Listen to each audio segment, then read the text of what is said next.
एक समय भगवान विष्णु मृत्युलोक में विचरण करने के लिए आ रहे थे, तब लक्ष्मी जी ने भी उनसे साथ चलने का आग्रह किया। तब विष्णु जी ने कहा कि यदि मैं जो बात कहूँ तुम अगर वैसा ही मानो तो फिर चलो। तब लक्ष्मी जी उनकी बात मान गईं और भगवान विष्णु के साथ भूमंडल पर आ गईं। कुछ देर बाद एक जगह पर पहुंचकर भगवान विष्णु ने लक्ष्मी जी से कहा कि जब तक मैं न आऊं तुम यहाँ ठहरो।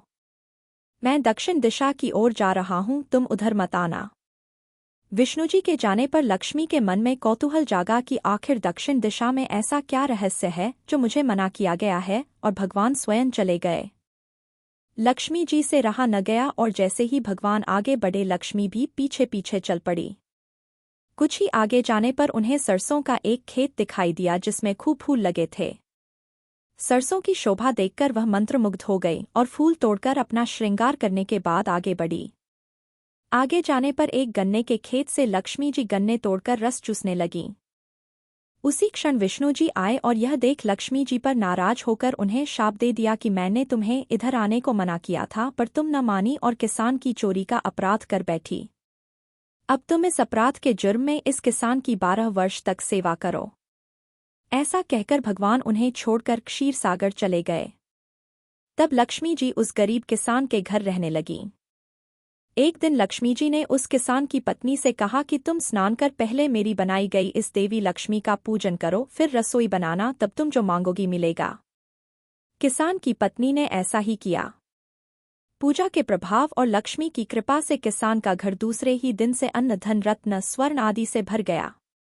लक्ष्मी ने किसान को धन धान्य से पूर्ण कर दिया। किसान के 12 वर्ष बड़े आनंद से कट गए। फिर 12 वर्ष के बाद लक्ष्मी जी जाने के लिए तैयार हुईं। विष्णु जी लक्ष्मी जी को लेने आए तो किसान ने उन्हें भेजने से इनकार कर दिया। तब भगवान ने किसान से कहा कि इन्हें कौन जाने देता है, यह तो चंचला है, कहीं नहीं ठहरती।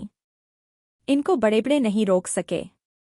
इनको मेरा शाप था, इसलिए 12 वर्ष से तुम्हारी सेवा कर रही थी। तुम्हारी 12 वर्ष सेवा का समय पूरा हो चुका है।